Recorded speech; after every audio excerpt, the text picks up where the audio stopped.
As a nation, we began by declaring that all men are created equal. We now practically read it, all men are created equal except Negroes. When the know-nothings get control, it will read, all men are created equal except Negroes and foreigners and Catholics. When it comes to this, I should prefer emigrating to some country where they make no pretense of loving liberty. To Russia, for instance, where despotism can be taken pure and without the base alloy of hypocrisy. Abraham Lincoln, Lincoln Letters.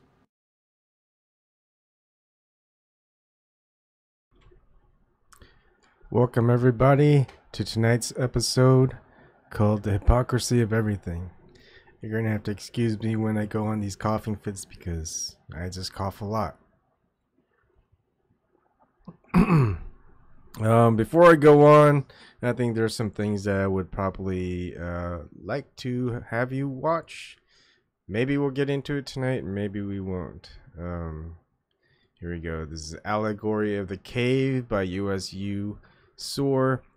31 minutes. I want to keep talking about the consciousness, and with Allegory of the Cave.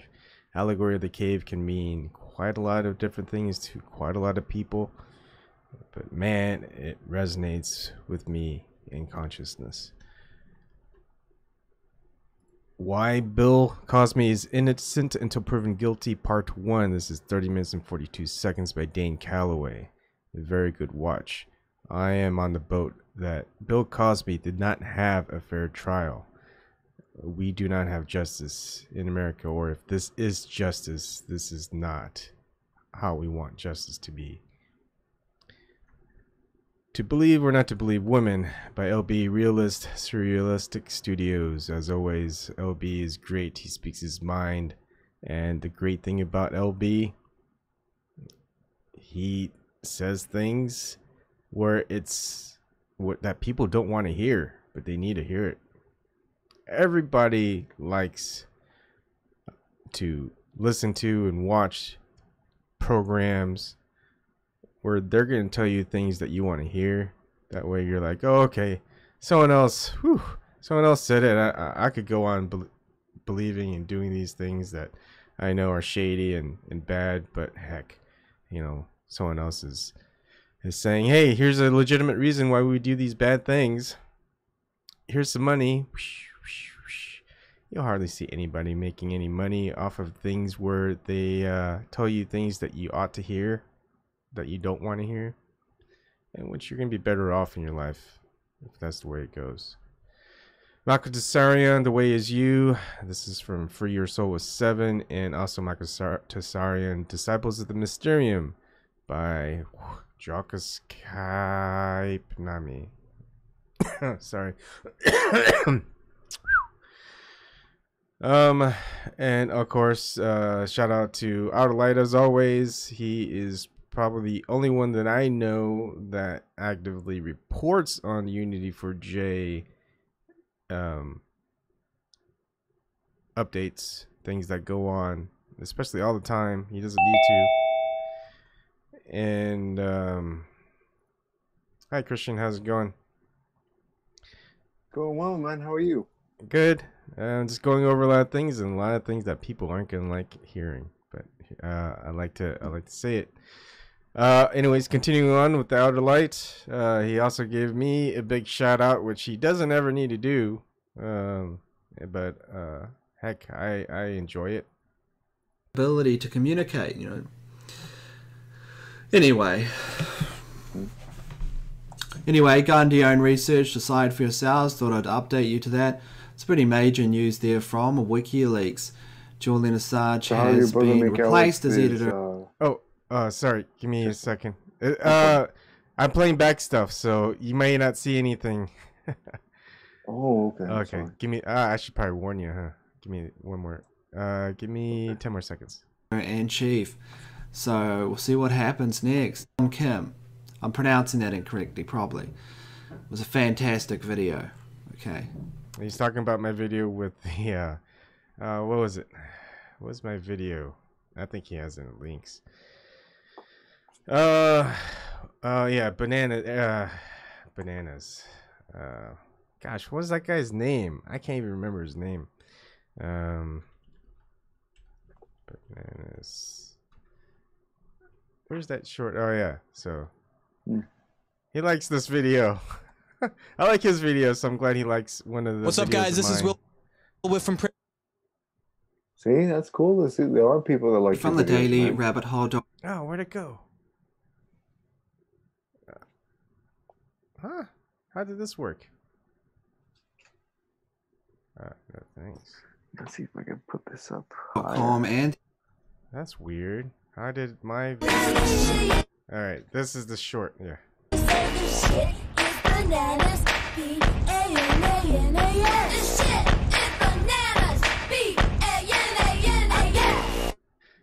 You know, I shouldn't even get credit for that. It's the person who did the original clip.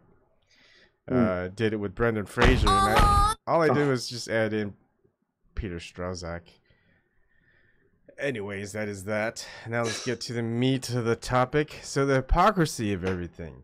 Oh man, I don't know where to start, Christian. There's just hypocrisy in everything. I mean, can you name one thing or a few things that people aren't hypocritical with? I mean, I'd say there could be a few, but right. When people attack others for being divisive, and that act in itself is divisive. That is a good one. Yeah, it's like, stop being divisive, you asshole. Exactly, especially in that way. Here's one. We'll do it. We'll do a trade-off that we can formulate thoughts. Okay. One is conspiracy theory. You know, we all agree. Well, we don't always all agree. I mean, even people who are supposedly woke won't go into these conspiracy theories or rabbit holes or whatever. But let's just start off with the people who are still asleep, who still watch mainstream media. Is when they say, "Hey, it's a conspiracy theory," they're like, the people watching are like, "Oh, okay, it's a conspiracy theory. We don't have to pay attention to it." And then when someone like me would say it, of course I'm a nobody, and I say, "Oh, you know, basically what the mainstream media is saying is a conspiracy theory," and they're like, "Oh no, it's not a conspiracy theory. It's an actual conspiracy." They'll believe it more when someone who's just, I don't know, mainstream, whatever, say it. And the hypocrisy of that and mainstream media. But then here we go, we get to the point where now we go to the woke person, supposed woke person. And they say, they hear someone like me saying, "Oh, it's a conspiracy theory," and then they go, "Oh, I'm not gonna listen or watch what Ebon has to say about a conspiracy theory." Yet when they watch mainstream media and they hear mainstream media say something's a conspiracy theory, they go, "Oh, I don't believe in mainstream media, so obviously it's a conspiracy." It's hypocritical. Yeah, that's the human condition, man. Okay, when being a little personal here, when somebody argues or states that they don't eat meat because they don't want to consume living beings, and they forget that plants are also living beings as well. Yeah. And here's the part where, I mean, I will have to agree. I fall in the same category as a vegetarian because I don't want to. I understand the harm that it comes to living beings. I mean, we all have to cause some type of harm to keep existing. I try to limit it to, I guess, whatever reasoning that I have. So, like, I try. The only meat that I'll eat is what I fish or what I hunt. And gosh, this morning, I went to go fishing, and it's in WMA, which is Wildlife Management Area, and there's just big thing running on the dirt road, and in the WMA area, and I'm like, what is that? And closer I'm driving up to it, it's a wild turkey. And it's like, I forgot my shotgun, but I caught my my limit of trout today, so that's okay. But the thing is, sometimes I'm ordering at a restaurant, and I'll say, please, no bacon or whatever, and they go, okay, and then they'll bring me the order of what I ordered, and it has bacon in it or whatever it is, and it's like I ordered it without bacon or whatever, and can you just make me a new one? They'll make me a new one, but then they'll just throw it away. I'm like, they'll throw it away. Yeah, and I'm like, maybe it might have been just okay for me to just go ahead and bite the bullet and I have one of those. My wife does. Those are good. Yeah, they're awesome. To bite the bullet and eat it, or just throw away the bacon. But the thing is, it's waste. I mean, I understand the harm that domesticated pigs go through from their captivation until they're killed for their meat. But I feel like, well, it's waste. It's wasteful to just not eat it. But then it's a hard line though. But I try not. I make it my darndest not to be hypocritical. I think that's the part where I disagreed with my parents the most, is when they were being hypocrites. And that's the one thing I don't want to be to my children. So when I say something, I'm going to do something. End of story. Right? Lead by example. Yeah, lead by example. And here's the biggest hypocrisy is the image that I showed earlier. Here we go. I think this is it. It says, "Who wants change?" And everyone raises their hands. And then the person says, "Who wants to change?" And everybody puts down their hands and they're just kind of looking down. And then again, he finally says, "Who wants to lead the change?" And everybody just kind of runs away. Yeah. So everybody wants to change, yet they don't put any effort into it. They don't want to put, I mean, look, I disagree with Susie Dawson on a couple of things, but mostly I agree with her. People need, like, I agree with the movement shouldn't be about money. But the thing is, you can't keep a movement going without resources. And unfortunately, in the system that we have, money is a resource. And so when Cat Memer is talking about, hey, we need, how do targeted individuals, and I would say I would be one.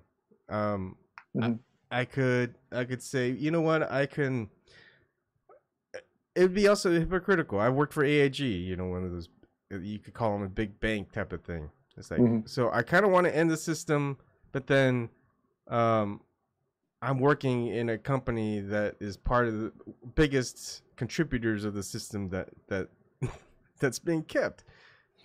So I can't keep working for these corporations where they're going to pay me the amount of money where I can live well and fight against the system. But doing so at the same time, I'm feeding into the system, which is in large part better for the system than it is better for than the amount of time and effort that I put into fighting the system.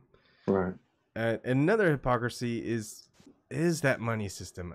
We can't get around it because I have always been in that boat where when I see a homeless person and they're asking for money, or just a person not even homeless, well, they may be homeless, but they're just kind of out. They just want out of the system. They don't want to work for money. They just want to beg for money.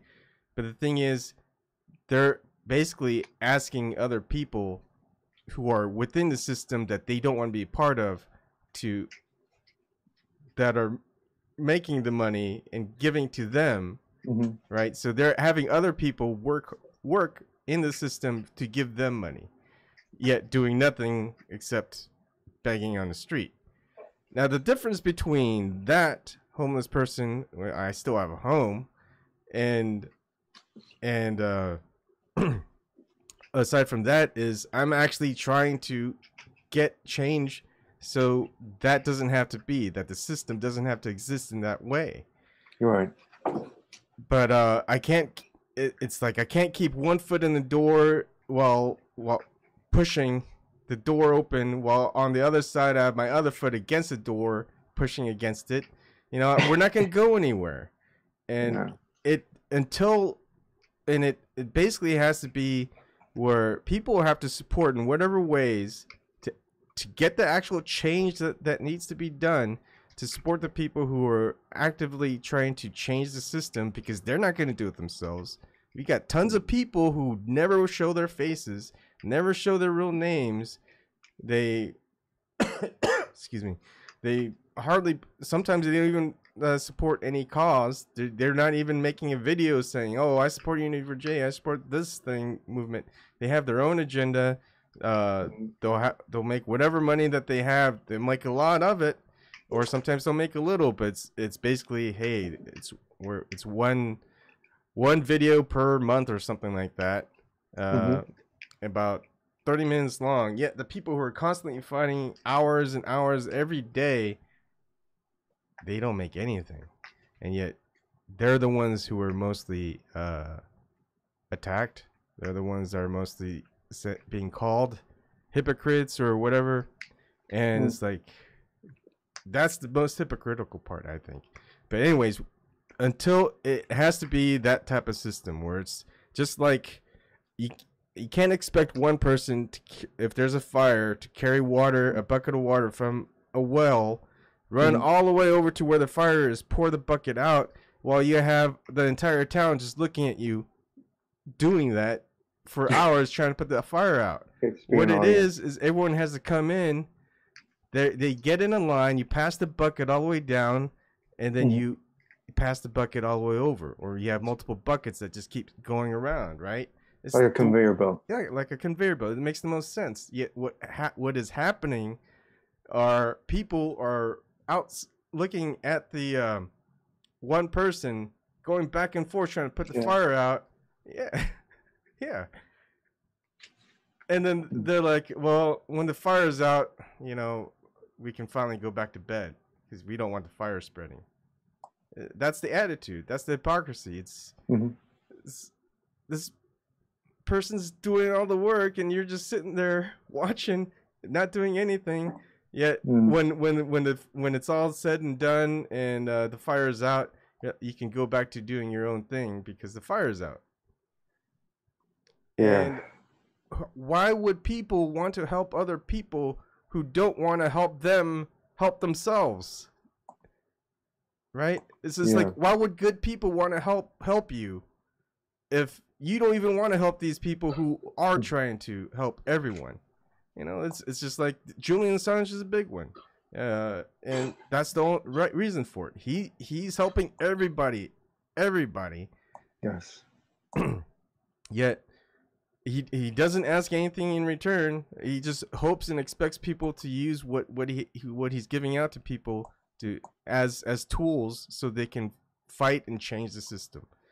Yet for the better. Yeah, for the better. Yet everyone's just kind of sitting back and watching. It's like, oh, I don't like what this other person that's involved in it, so I'm not gonna help Julian Assange. Like, Abby Martin is a hypocrite. Abby Martin, you are a hypocrite if you're watching me. I mean, I'm glad you're watching me because I kind of liked you. But like Abby Martin doesn't want to associate herself with Unity for J. You can you find it on Twitter. Susie Dawson, Julian Assange's mother. Yeah, you can read that.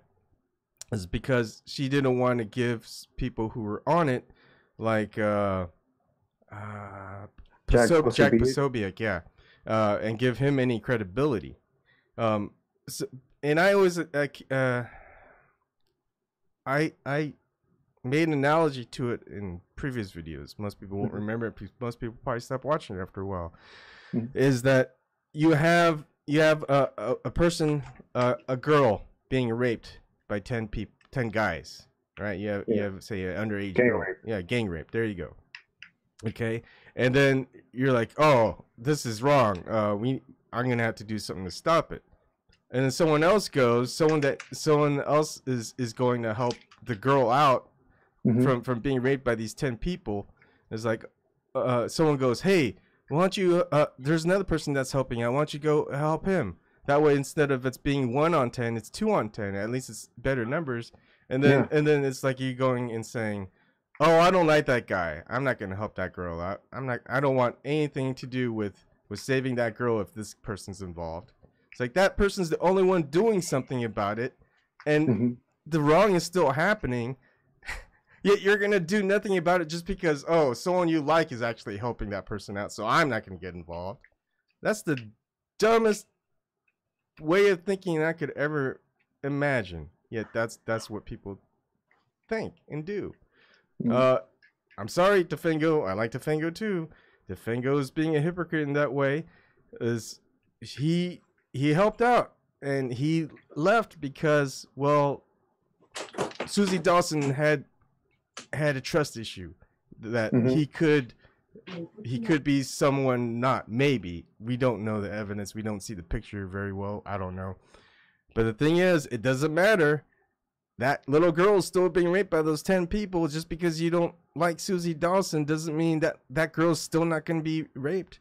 You got to go in and stop that thing from happening, no matter who else is helping that little person.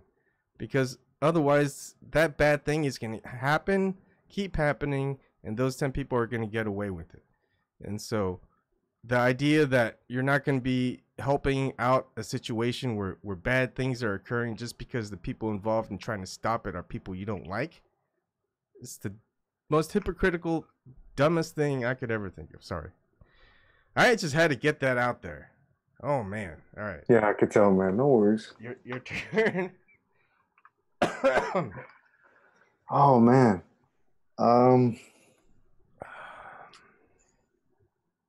I had one in my head, but just listening to you, I just forgot it. Sorry. To remember. Well,